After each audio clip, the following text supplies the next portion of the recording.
Zero and the Search for Effective Zen. Episode 9. What is the highest good of Buddhism?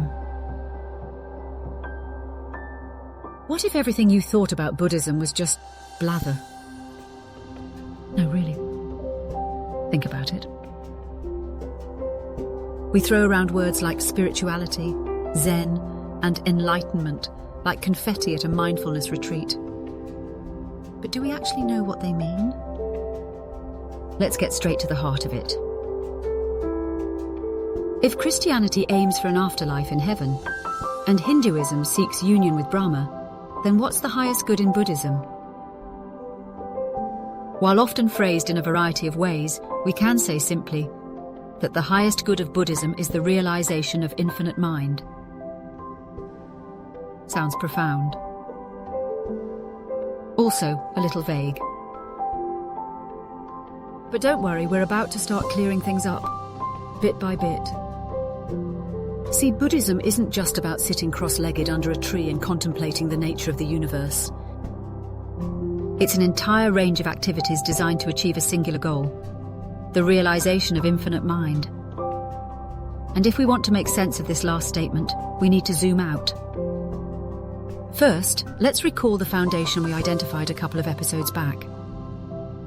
That every spiritual tradition has three necessary conditions from which spiritual activity inevitably arises. First, a clear picture of the highest good, a notion that we covered in the last episode. Second, a clear path that must be walked to reach this highest good. Finally, a clear understanding of the obstacles expected along the path to the highest good. So, if the realization of infinite mind is the highest good of Buddhism, as Buddhists, as Zen students, we must ask, do we have a clear picture of the realization of infinite mind? Do we have a clear picture of the path to the realization of infinite mind? And do we have a clear understanding of the obstacles expected along this path to the realization of infinite mind? And to reinforce why we need these things, let's recall the late Zen master Joshu Sasaki's teaching of zero. As Sasaki taught, everything we do is part of an ongoing cycle of activities that arise and dissolve, of thoughts and feelings and consciousness that inevitably emerge and inevitably fade. And Buddhism as an activity follows the same pattern. So, as Sasaki taught, there is Zero-Buddhism, the necessary underlying conditions that make Buddhism possible.